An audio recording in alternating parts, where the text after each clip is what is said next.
Hey, everybody. This is Love and Relo, the voice of the relocation industry. I am your host, Ben Cross, and we have Nitesh here, who is the CEO and founder of SixWallz. How are you today, Nitesh? I'm doing good, Ben. How are you? I am fantastic. It was snowing today in Detroit. I Oh, sit wow. here and I'm looking out my window, and it was like full on heavy snow for about 2 hours. It even stuck to some of the trees. It was really beautiful. And I guess if you can't go outside, you might as well appreciate the beauty of nature. Probably the last snow of the season. I hope so, but Michigan, who knows? Yeah. Where in the world are you sitting right now, Nitesh? So I am in Boston, Massachusetts, and it's nice and sunny today. Beautiful, beautiful. Yeah, the Northeast has had kind of a nice spring actually. I'm gonna go ahead and let's see who's on LinkedIn here. If you're watching us on LinkedIn, if you're watching us on Facebook, YouTube, whatever, please go ahead and check in. I want to give you guys a shout out. So drop your name, let me know where you're coming to us from. Shout out your company. If you got a question or a comment for Nitesh, you're like, Nitesh, what's SixWallz? Or I got a question about data because we're going to be talking about big data and how we can make better decisions for transferees and for companies and probably a whole lot of stuff I don't even know. So we're going to talk all about all that. We're going to hear about Nitesh's story as well. And, I always love the questions. So keep those coming. I'm going to pull us up on LinkedIn and make sure those are coming in here. Here we go. There's Nitesh. All righty. Here we go. So Nitesh, get us started for people who maybe don't know you. Let's hear about your story and how you got into mobility and how you become to found a company in the Sure. mobility space.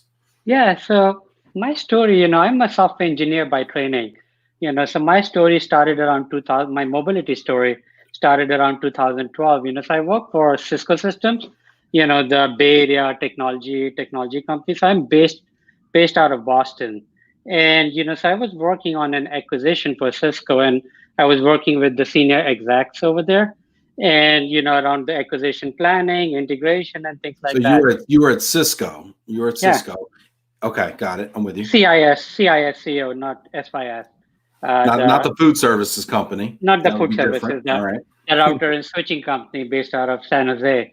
And so, my VP pulled me aside and he said, "Hey, you should relocate from Boston to the Bay Area. All the people are located over here, and so you should be here too." So, my like usually, how transferees do. My wife and myself took a trip to the Bay Area, and what we were looking for affordable housing, within our budget, with good school districts, within reasonable commute time, and we didn't find anything. And Bay Area even back then was really expensive, and so we didn't end up relocating. And as I saw my career, so what I noticed over the next few years, people who joined with me and were doing a similar job, they progressed a little bit higher than I did. And one of the reasons for that is, you need to be physically located, where the decision makers are, where rest of the team is. That's a fantastic point. And I'm going to stop you right there because I want to, obviously, we're going to hear about the rest of your journey. But you bring up a fantastic point because here we are in COVID-19. We're all sheltering in place. We're all working from home.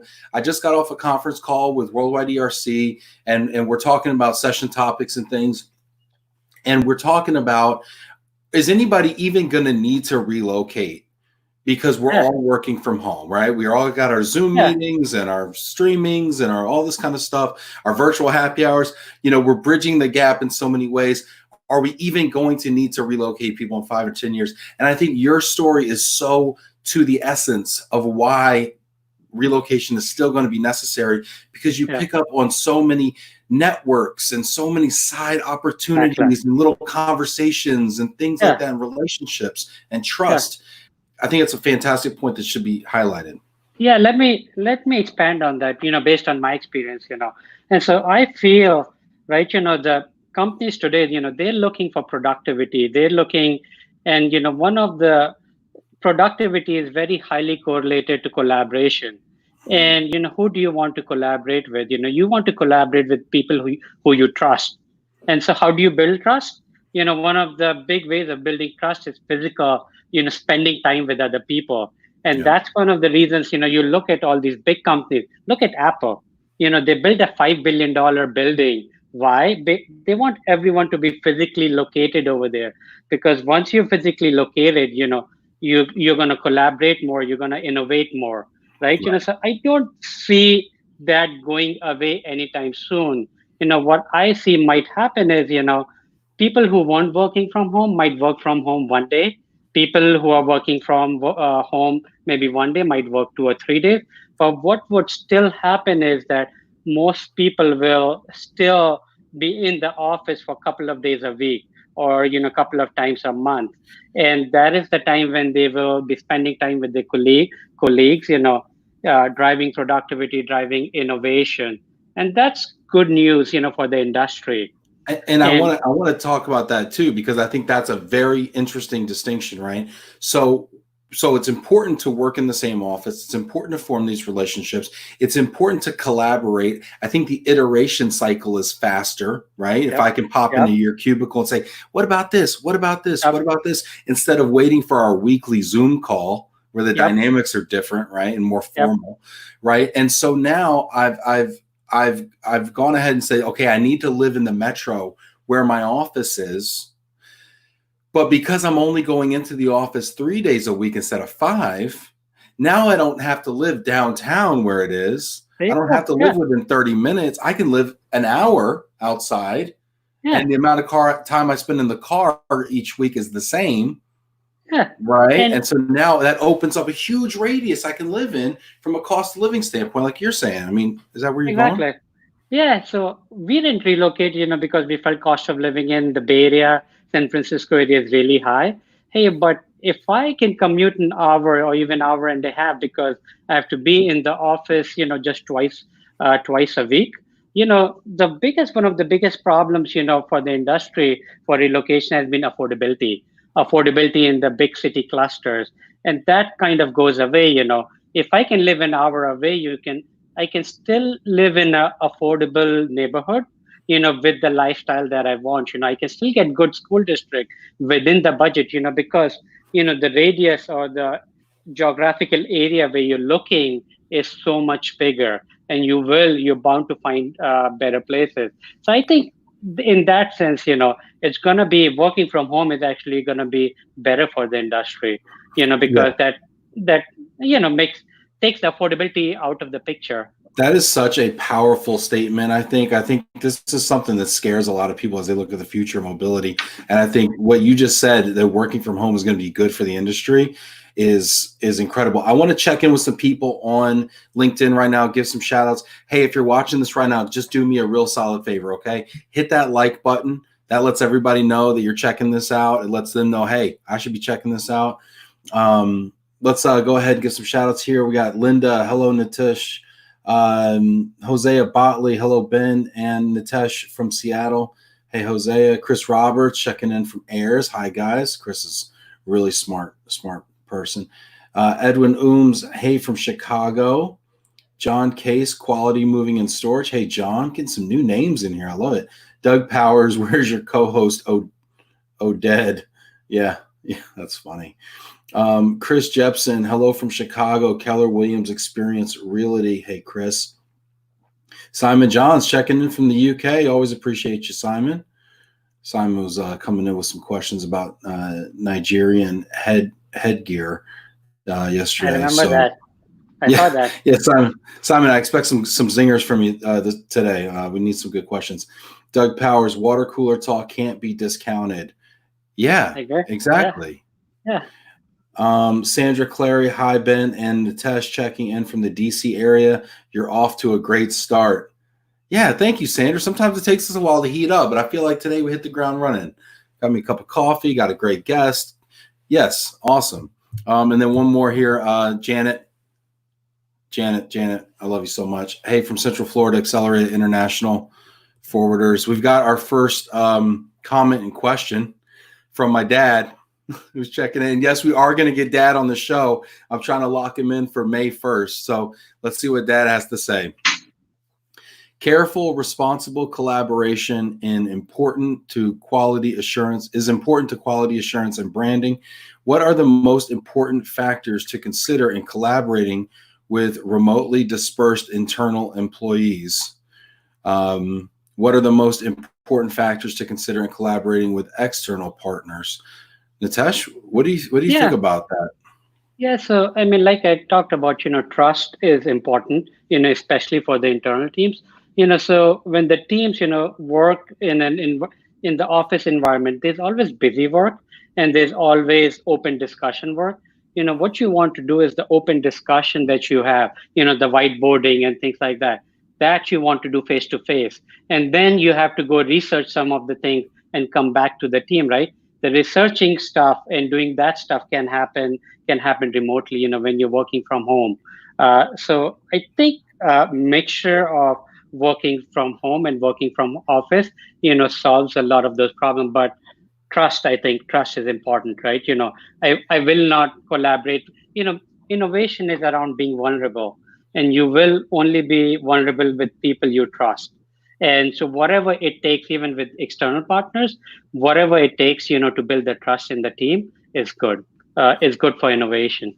Yeah, and that vulnerability, I mean, it is best done, in my opinion, when there's not a camera on you, right? Because you get a little Yep. self-conscious, and it's, done, sometimes, in a conversation, a quiet conversation in a cubicle or in a private conference room. But it can also be done with the technology that we have. I think as we get more fluent in these Zoom meetings and things like that, and it's funny how Zoom has just become like, my mom is zooming me for Easter dinner, or hey, let's do a family Zoom happy hour, and I'm on House Party every night and all these other apps, right? But I do you think, let me piggyback here on my dad's question. Do you think that people are going to start having these kind of casual video chat things in lieu of the pop into the cube kind of conversation, you know? Yeah, some of that, those things are hard, right? Zoom, typically you have to pre-plan a little bit. Yeah. So that makes it, I was talking to my friend in Cisco the other day, and he was miserable. And I was like, what happened? And he's saying, the cubicle, pretty much everyone's organizing a meeting, a thing, that can be solved in 5 minutes by popping your head in someone's cube. Now people are organizing meetings for that. And so something, so your calendar is all filled up with all of these meetings. And so the more time you have in the busy work in meetings, the less time you have thinking yourself, right? Improving and, thinking of innovation. So yes, you can do a little bit of that, but not 100%. I like Slack. We're a remote company, so we have Slack, we have Zoom, we have team completely dispersed, so we do use all of those tools. But still, that popping into the cooler talk, popping into a cube, those are important. So as a CEO of a company, right, and you say you're a remote company, and a lot of companies that are born now in this era are going to start as remote companies, Yep. right? Especially technology companies, of which, let's face it, most of us are going to be technology companies, right? Yeah. If you're born as a remote company, do you ever transition into the brick and mortar, or what is that leap? What is that tipping point that Yeah. says, you know what, guys, we need to come together. We need to Yeah. centralize. We're going to relocate everybody in. Yep. Yes, I think, as a startup, one of your journeys, start with the kernel of an idea. You come up with a product or service and you iterate, make it better. The biggest challenge for startups is, getting the second and third product. First product is based on, like the first product is based on my pain point, that I had with Cisco and relocating. But, to grow, we'll have to come up with second and third product. And when you start coming with the second product, right, that product probably is not going to be born out of me. It'll be born out of my colleagues in the company. Right. And at that point, as you grow, right, you have to, it's either you have to meet monthly, you have to have that physical presence. right? First product is your experience. Second product is your team's experience Yeah, collectively. Third product is hopefully involves the customer's experience as well, right? yeah, yeah. Yeah. Customer is always there throughout Yeah. the journey. But that collaboration is, I think, important. So let's get back to your story. So your boss comes to you and says, "Hey, it'd be really cool if you moved out here to the Bay Area." And you looked at it and you're like, "I can't afford the Bay Area." And he's like, "Well, I can't help you afford the Bay Area." And so you're at a bit of an impasse, but you're seeing all your colleagues kind of advancing faster because they have the networks and they took the leap, and took the plunge. So then how does that idea blossom into SixWallz? Yeah, yeah. So once when I was ready to venture out of Cisco, this idea, because this was a pain point, so the kernel was, what is the product that I wanted, what would the, what data, what information I needed to help me make a decision. If I had the data, I would have moved, So that's from where I started, and then we started building on that product and marketing it, and that's what got us started, right? How can I put something, some data to allow people to make better and faster decisions, that they don't make the same mistake that I made almost 8 years back now. So, what are those data points that you think are critical to making that decision? Yeah, so I think, when we did the market study, right, so what we call us as a neighborhood discovery platform. And the idea is, if you move to a new city and you have no idea, the only thing you need the office address. Where do you start, right? How do you find what towns and neighborhoods you want to live in? And so let's take, Ben, you're based out of Detroit area. So let's take an example. Let's say, hey, I Yeah. got a job in Quicken Loans, so I work downtown Detroit. My wife, she's a professor, so she works University of Michigan, Ann Arbor, right? Our budget is Yeah. $500,000, and we have kids, so we want good school district. So how do we start with that process? The Yeah. first thing, What you probably, because I've done this, so I'd yeah, love to share my experience doing this, yeah, right? And I've done this. I did this in Clearwater, Florida when I moved there with Pods. I did this in Raleigh when I moved there with Packrat. I did this with University when I moved there, moved here in Michigan. And the first thing I always do is I drop a pin on my job.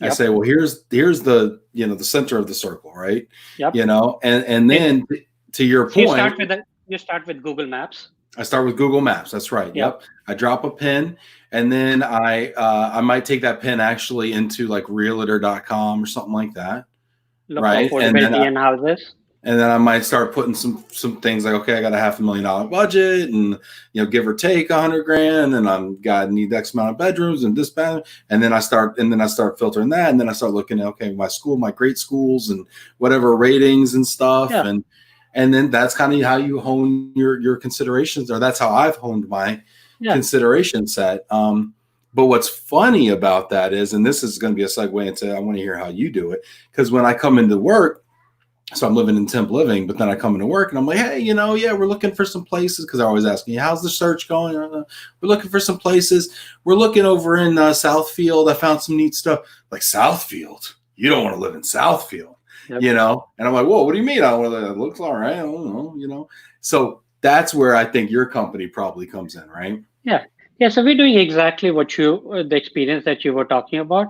And so we aggregate all of that data. So, we'll pull the commute data, and, we'll give you a lot of different options, where you have multiple commutes, what's the intersection, so a little bit more technology into the dropping the pin using Mm-hmm. like mapping software.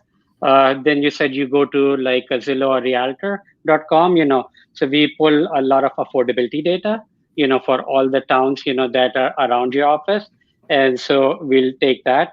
Third thing you said was the great schools, right? The schooling data, right? And we'll do that. And so we'll pull all of that data, and we'll give you, these are the top 3 or 5 towns, that match your criteria. And the idea is, right, hey, if I tell you to multiply 765 by 335, you're going to pull a calculator and multiply it. You're not going to do it by hand. And that's the Mm-hmm. idea. Computers are really good at doing computation, right? So let the computers do the computation and tell you based on that, these are the top 3 towns. And then we'll give you a little bit more validation around, what kind of people live over there, what's the crime in the shortlist. And the idea is then once you have those three towns, you can go to your colleagues and, ask for their help, right? Hey, I'm looking at these three towns, which ones do you think I should live at? Or, if your company is generous and gives you a DSP service, then you can go to the DSPs.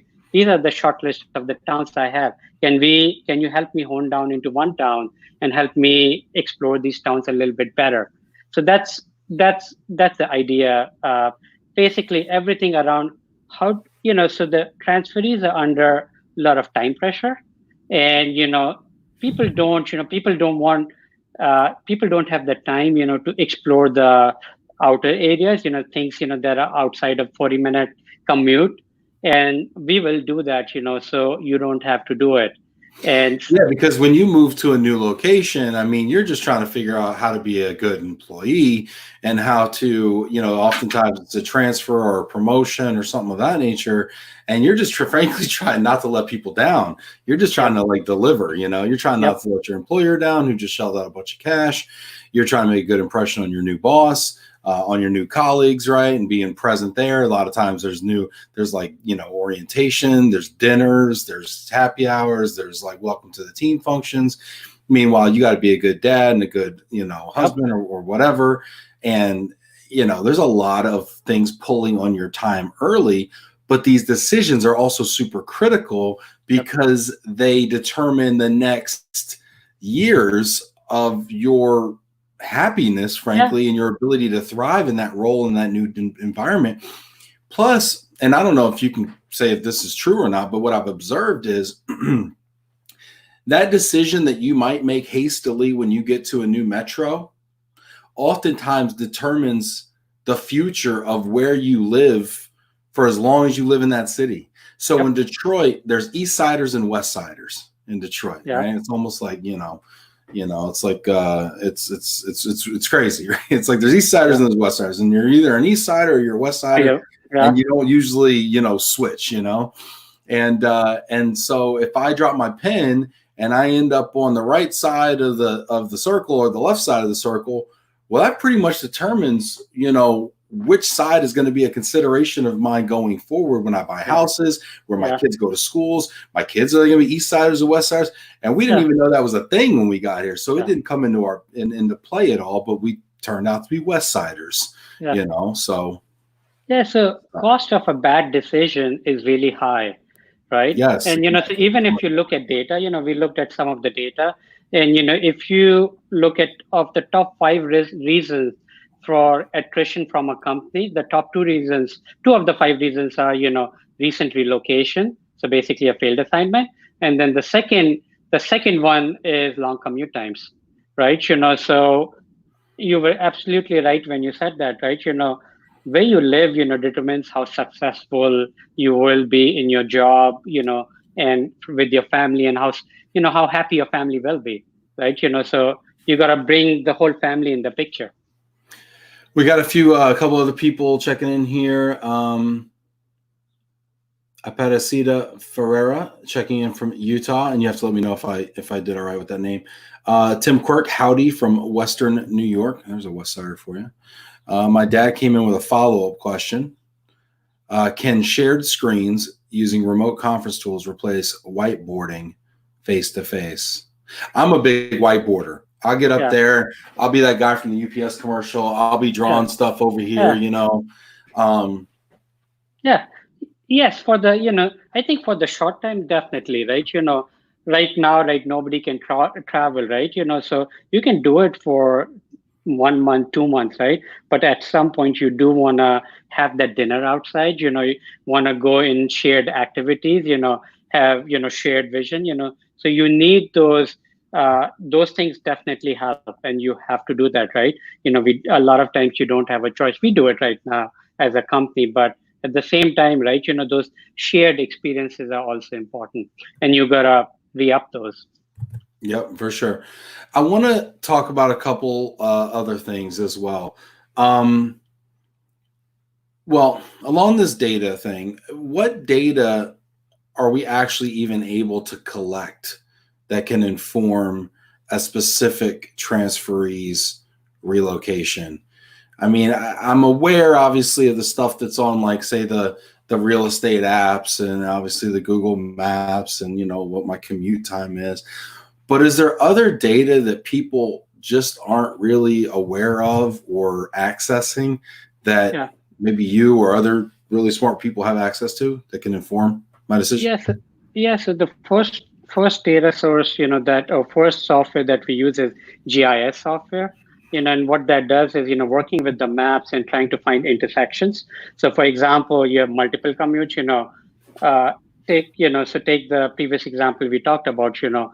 Someone is working in downtown Detroit. Spouse is working in UFM, and your parents might be, say, in Flint, Michigan, right? Now what you're trying to find is, intersection of the commute time. One spouse wants to be close to the kids, right? So probably only wants to commute 10 minutes. The other spouse is willing to commute 40 minutes, just to get good housing, right? So in a GIS software, you can do those And what intersections does easily. GIS stand for Uh, those of us like G- myself? so basically, mapping software. It Okay, stands for got it. Geo Information System, but mapping software, right? So Okay. that's something that we have access to, that we provide. So that's one thing that's useful. The other, I think, other key thing is that, anytime you're working with data, there's a lot of cleaning of the data. There's a lot of bad data out there. In data science, right? They say is data scientists spend 90% of their time cleaning data, collecting and cleaning data, and 10% of the time, in developing algorithms, right? So a lot of time goes in, hey, if I want to look at a certain area, how do I put all of it together in one place and clean the data, so you don't have bad data? The third thing I would say is, like school boundaries, you know, accurate school boundaries, and, trying to make decisions based on that. And lastly, one of the things that we've started trying to do is around coworker insights. So we'll This try is to look at, interesting because this is not going to be available anywhere. yeah. Coworker insights. So tell me about that. Yeah, so when we first started, we asked a lot of transferees, what is the number one way you make decisions? And they said, we ask our colleagues. That is, we want to know where our colleagues live. That is the number one way people make a decision.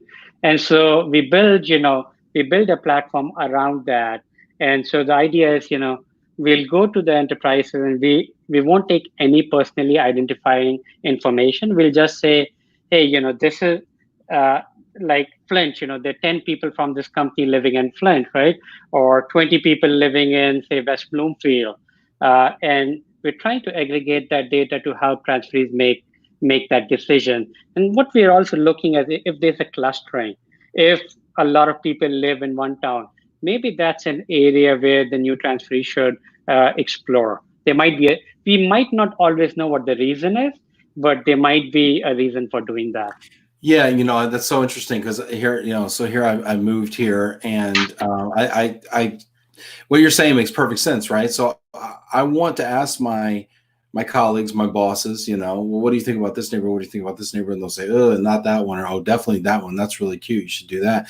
And it's not because I even want to see them on the Yeah, weekends, because I definitely don't, but I want them to respect my decision, yeah, because it's going to reflect on me and my own decision making, right? So I want them to at least respect my choice of what suburb to live in. So that's funny. You mentioned that we check with our colleagues, and it's not because we even want to see them in our free time, but it's because we want to. yeah, But then I also see in my neighborhood, or like there's a neighborhood across the street, and there's 4 people that work at the same auto company, there, right? Auto supplier, right? And they're all working at, like, let's say Denso, right? They all work for Denso. And it's like, how did you all end up in the same, like, subdivision? yeah, And they're like, well, we didn't even know. We just happened to all move in the same place. And it's like, to your point, you don't even necessarily know why, but there's yeah, something that's a fit for that type of employee at that type of company at that price point in that school district right there. It's very fascinating. yeah, yeah. I mean, a lot of employers try to cluster around the area. right? Like in Boston, downtown Boston, there's an area, where all the hospitals are. So you can imagine, healthcare workers would be living somewhere around there who are working in those hospitals. So when they're clustering in employers, there will be some clustering, where the employees live. So we got a couple comments here. Aparecida Ferrara, you did it right. That makes me feel better. Awesome. Anthony Gonzalez, what's up, Ben? And my homie Nitesh, Hey, AG. Anthony, Anthony must. I think he got a new headshot. It looks like an R&B cover. I love it. Absolutely love it. I gotta Looking check that good. out. Yeah, looking good. Just had a baby too. Congrats on the baby. Let's see here. So I got another question for you. We see digitization of HR. We see IT and HR coming together more, and technology kind of coming into HR and innovating processes and things like that. How is that evolving, in your Sure. opinion? Yeah, so I've seen that, having worked in both of those industries, first, the similarities, with both of them is that our customer and our users are different. And we need to understand that, right? So typically if you're selling to an enterprise, right, if you IT is your customer, in our case, HR is your customer, but your users are your transferees. And so this all changed, so if I go back to my IT background, right, uh, so there are two phases in the IT industry, right? Pre iPhone and post iPhone. So pre iPhone, what used to happen in the industry is, every business book says focus on your customer. So people, what do companies do? They focus on your customers, they get their needs. What ends up happening is that they miss out on the user, and when they miss out, so if you look at enterprise software in the 2000s, it had bad user experience. Why did it have bad user experience? Was because IT cared for security, they cared for integration. User experience wasn't top of their mind, right? And so what happened was, once the iPhone came out, right, everyone came with iPhone in the office, and everyone's asking, why can't I have, these kind of software that I have on the iPhone on in my enterprise? And so the last, if you look at the companies, software companies that have succeeded over the last 10 years, Atlassian, Slack, Zoom. So these companies inherently recognize that, they focus both on the user as well as the customer, and they do not forget the user experience. And I think that's a big lesson for us. Even on the HR side, we're going through the same journey, where we need to focus on, of course, the HR features there, the customer, but also on the transfer user experience.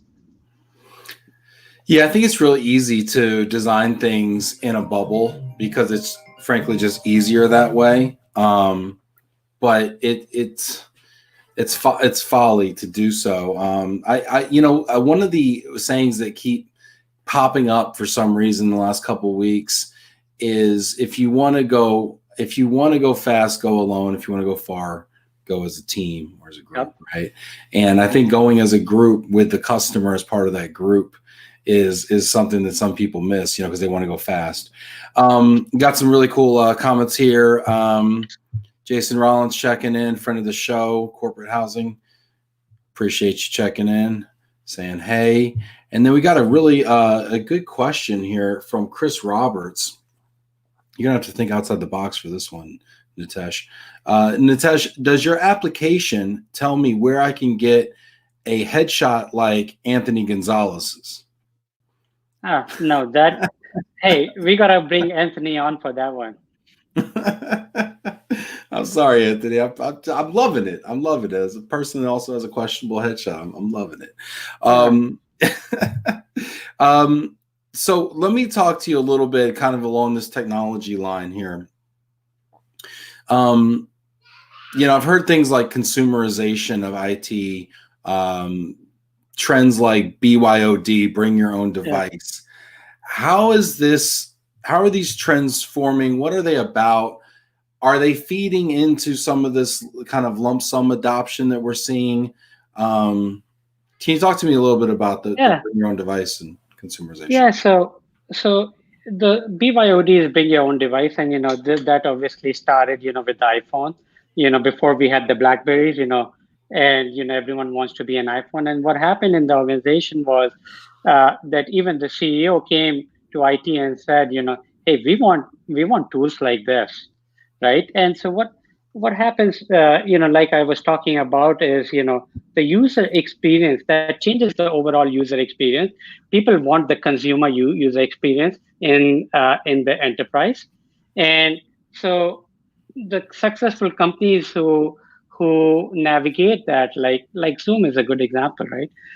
With the whole COVID thing, I was looking at, Zoom had like 10 million users daily, that went from 10 million to 200 million users, 20x in matter of weeks. And why do people want it, right? Because they have good user experience. They are focusing on the user experience, even though the customer is IT, they're still focusing on that. And and the reason is, that the decisions, you want to make decisions closer to the information, and the users are much more closer, and that's where the decision should be made, right? And lump sum is somewhat similar. Lump sum is all about the HR saying, right, hey, I want to give you, Ben, I want to give you $30,000 to relocate to Detroit. Hey, I don't know how to allocate this money, but why don't you figure out how to allocate that money? Maybe you want to sell all your stuff Right. and spend it on housing, or your family with kids, you want to focus on other things. And so decisions closer to where the information is always a better decision.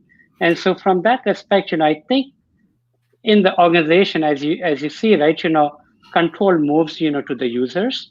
And I don't think so that's changing. I think our industry needs to rise to that challenge. And these transferees are under a lot of pain, right?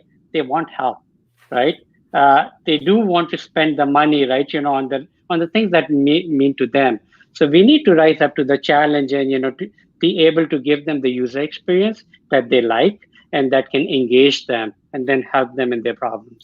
Yeah, I remember so I've been in the workforce probably 15 years, and even 10 years ago, it didn't matter if your phone could do something that the HRIS system couldn't do, or that the prescribed, company system couldn't do, and it was right on your phone. It didn't matter, because the company would always say, well, this is our process, this is the way it's done, and you have to use our software and our hardware.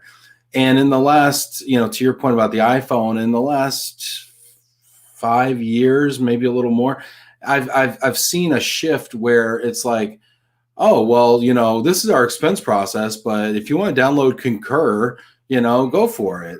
This is our, conference line, but if you want to, get a Zoom account and do it that way, I mean, sure, fine. Or use FaceTime to talk to clients. I mean, go for it, And I don't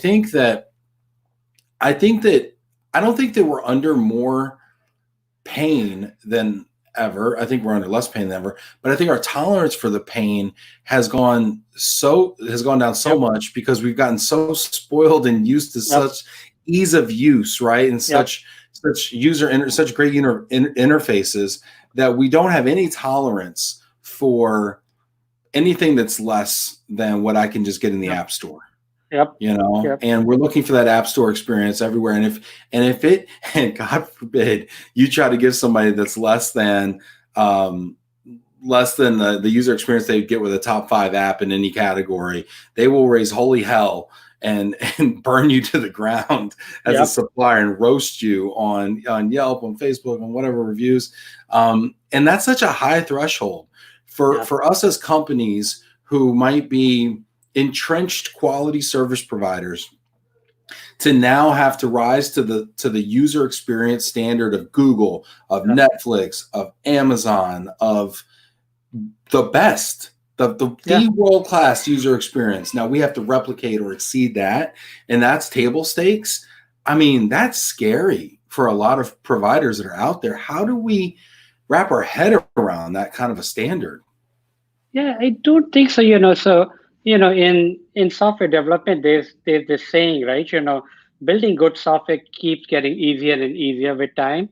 Something that took you 10 years, 10 years back, something that took you a year to build, you should be able to build it in a week. And a lot of these companies have been open sourcing a lot of those technologies. So I don't think so. And I'm going from a software engineering background. I don't think so. It's that hard, right? It's just it's the perspective. We need to have that innovation perspective. We need to have that focus on the user experience. And if we focus on that, right, I don't think it's that hard, right? I think as an industry we have enough talent, we can do it. I hope you're right. uh, Um, I'm sure. we got a couple comments here.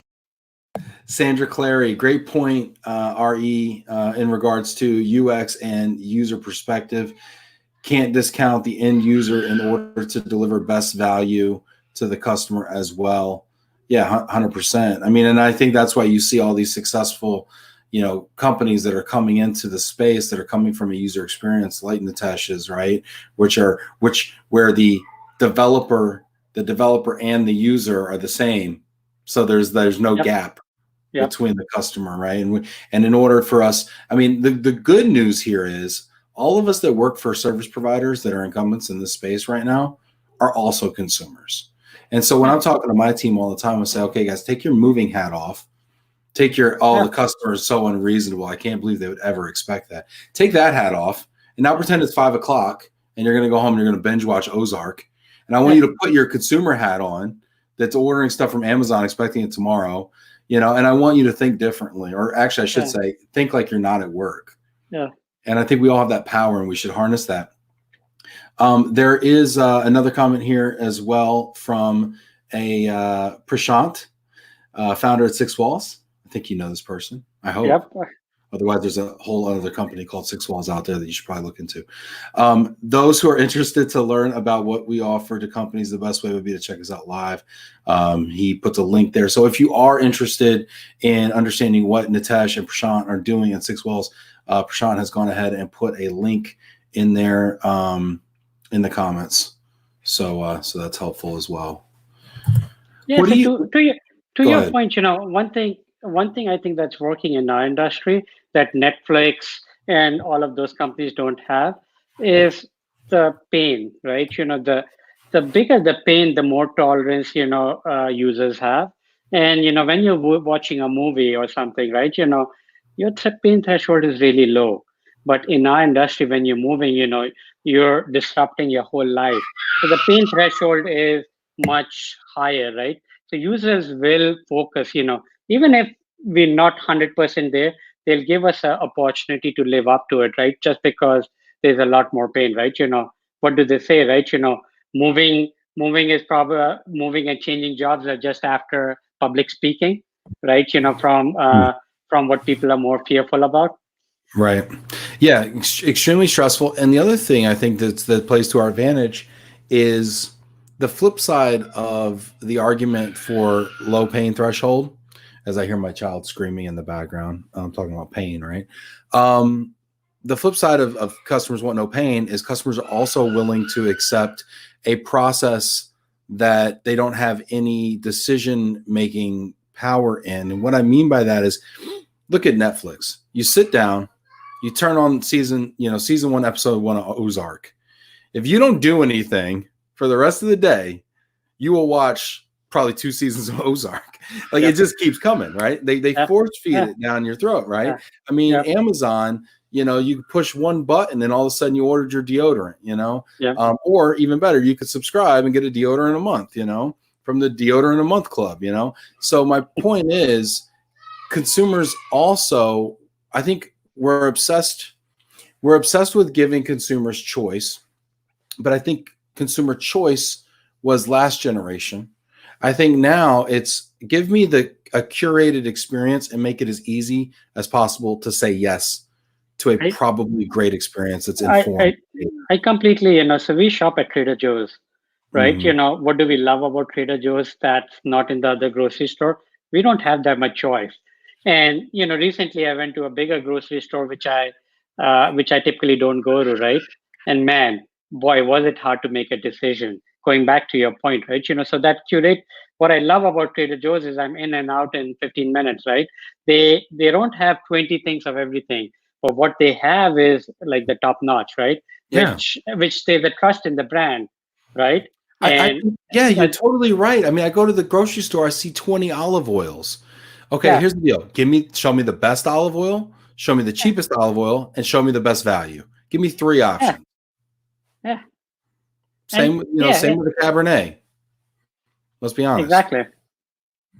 Give me the $2 chuck, give me the Stag's Leap, and give me something in the middle. Yeah, Right? we need a lot of $2 chucks in this environment. Yeah. Oh, I stock up on the big bottles of Barefoot. That's my jam. I stock up on that. But yeah, so I think so what's interesting is, and that's good for people who are service providers, right? Because there was this clamoring to create lump sum portals, let's say, which aggregated every possible mover, every possible housing option, every possible option in one place, Yep. right? Hey, Steven. My son is looking at me like, is it time to play video games yet? And Been there. um, but now what's great is if we can choose the best.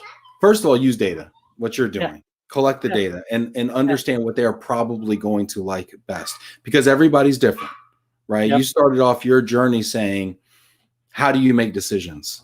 yep. What's important to you? Let me understand your value sets, right? And here's Steven. You want to come say hi? Oh my goodness, I'm getting. Here's my little guy. Come here. That's your BBC moment. Hey, buddy. Yes, this is my BBC moment. Can you say hi? Can you wave? No. Okay. Goodbye. Say bye bye. You say bye bye. Okay. Bye. Yeah, Anyway, yeah. So we just have to curate the best possible experience, and instead of using a shotgun approach, right, use a carefully curated approach, and then make it yeah, super easy to do business with. But that's where data comes in. I do have a question. When you're going to get this data, because there's still so many silos, HRIS systems and yeah. people are still a little wary about giving up control and privacy. Although I think we've seen that just, Going open out of up the a window. lot. Yeah, yeah, Yeah. Because for convenience, right? There's a yeah, trade-off here. Oh, privacy. Yeah. yeah, Convenience, a little convenience. Oh, yeah, here, everything about me, right? yeah, Here's my yeah. social, it's my password, whatever. But how do you get enough data to make usable, to make decisions, to make things you Yeah. can use out? I think the key over there is like what they say in industry is PII, personally identifiable information. And so what we try to do is, stay away from PII. If you don't have PII, right, personally, so if I just know that you're moving from, where did you move from, Texas to Detroit? I moved Uh, from North Carolina to Detroit. North Carolina to Detroit, Mm-hmm. right? I just need to know a little bit about you, but I don't even need to know your name, right? I don't need to know something that identifies you, right? And Mm-hmm. so there's a saying in security, I worked in the security industry, is, keep your surface area for attack low. So don't collect all the data, only collect the data that you need to make a decision. And so you don't have that much data. Even if you get hacked, no problem, right? Obviously you do all the stuff that you never ever get compromised. But if you're not storing PII, right, then it's much easier. Companies are much more willing to share data with you, right? And that data can help you make decisions. So that's one of the strategies we have used. Try not to store that information. Makes sense, because then you can't really connect the dots. You just, Yeah, yeah, it makes a lot of we can help sense. you make a decision, but once you're done, we cannot go back saying, "Hey, this was banned." It could have been anyone. You can help me make a decision, but you can't really sell other people's information. That makes sense. Let's see here. We got some folks checking in here. Jonathan Farmer in Dallas. Love the t-shirt. Need a free hugs t-shirt. It's so funny. It's so ironic right now. Free hugs. Like, will we ever shake hands again? Uh, Do you think we'll Yeah. ever shake hands again? I'm going to ask you, Fist Nitesh. bump. I mean, So then, even fist bumps. You know the irony, right? yeah, They're like, "Hey, do the elbow bump," but then they're yeah, like, "Hey, when you cough in your elbow." So yeah. it's like, are we Yeah. really? Yeah. Are we even In doing it India, right? they do namaste, right? So that's for Okay, so they do this. namaste. So I like that. Chris Roberts says next step in the roadmap. Love it. Jamie Massler, hi Ben and Nitesh. Cheers from sunny Mississippi. hey, Jamie. If Jamie was a weatherman in Mississippi, he'd be out of business because it's always sunny in Mississippi. Yeah. Jamie says instant gratification. Millenniums thrive on it. Oh, that's funny. I think we all thrive on it, though. I mean, Yeah. we all thrive on it. Even if we don't know that we do, we love the fact that ads are curated for us and that we're seeing the right stuff. Man, Facebook can show me. They keep showing me the stuff that I just keep wanting to buy, and I'm sure they're not showing everybody the solo stove, outside bonfire, or this funny coffee mug that I want to get my father-in-law. Yeah. But they showed me the coffee mug. They showed my wife the coffee mug, and she shows it to me, and she's like, "Hey, we should get this for my dad." I'm like, "I was just looking at that coffee mug." Anyway, it's scary. It's scary, but they're showing me the right thing. I gotta like it. It's good product, Yeah. right? Yeah. And those things can actually be lifesavers in this environment, right? I mean, I was reading something around, Google and Apple, they're collaborating, to come up with a tracing application. They'll use the Bluetooth in your phone to see everyone you've been around, right? And so if you have COVID, right, and you verified that, they can notify everyone around it, So there's always that thing, right? How much of your privacy do you want to give up to gain the benefit, right? So, And if it saves a life, that's a pretty great use case, right? yeah. That's So a I tough one mean, to argue. yeah, Yeah, that's what the gentleman last night, Adam McWhirter from McSelly in China, he was on last night. We did a double episode, and he was on last night around 8 o'clock. And he was telling us in China, the technology they have on the phones is so much more advanced than what we have here. And I said, "What do you mean?" He's like, "Well, I have a QR code. yep, It's green if I'm presumed healthy. It's red if I've been exposed. And if it's yellow, if I've been around people that may have been exposed. wow, And I have to go to work and I have to show my QR code to say I'm green. And if I wow, don't have a green one, I have to stay home for 14 days." wow. Right. But I mean, that'll nip that in the bud real quick. Pedersita says, "Great point. I have been a GMS HR professional my whole life and I love it. But 2 years ago, I decided to go back to grad school and study information systems to bring together HR and IT." That's fantastic, because I think if you can master two disciplines and then bring them together, Yeah, that's that's unique. yeah. I mean, that's the key to innovation, right? Bringing the best practices from one industry to other, right? That's why you see a lot of innovation happens. When a lot of people from different backgrounds come together. Yeah, agreed. Which is the argument for diversity, right? Yeah, It's having diverse yeah, experiences, diverse perspectives. yeah. Charles Beatty, I'm a little late today. Charles in Dallas checking in. He also goes on to say, Facebook shows you the things you just talked about. Do you have any idea how that works? No, I do not. That's Hopefully, Facebook is not listening to us right now, but yeah. Scary, very scary. I want to ask you, Nitesh, as our time is kind of coming to an end here, I want to ask you, what else would you like for people to know? What would you like to share with people? Yeah, I need to share the experience, right? So my background's I worked in security for some time, and so I was working with an old colleague in security. She was helping us a little bit on the marketing side, and I was asking her, "What's the difference do you see, say, the security, internet security industry, and what we're doing in relocation?" And she's like, "I'm blown away with the empathy that people have in this industry, because in security, you go with the thing, right? That users are dumb, right? They click on links they do not need to click on, and they expose the overall organization. So there's a little bit of adversity between software builders and users. But in this industry, in relocation, there's so much empathy for the transferee, right? Where everyone gets it, right? It's a life decision. You're playing with someone's life, right? It's such an important decision. And Hmm. so I think that was a really cool difference that she pointed out. And, I think we should remember that, right? I think we're doing a very good job as an industry from that sense. Yeah, I agree, and I think, but I also think that we have a long way to go too with empathy, especially as service providers who are designing experiences for people who are relocating in True. such a stressful time. I always have to remind myself and remind my staff to have empathy, and Yeah. I'm reminded because I've been fortunate enough to have the experience to move every few years myself, sometimes with children and a family. I'm reminded every time I do how hard it is. I Right. move people every day and they're just a name on a file, and maybe you talk to them, maybe you go out to their home and see what's going on, and maybe it becomes a little more personal, but at the end of the day you go home and sleep in your bed and they may not. And it's not until you relocate that you really, really, literally put yourself in their Yep. shoes. And so I always have to remind my staff and myself to always have empathy, because it's easy to complain, kind of like your Yep. friend in the security industry. Why'd they click the link?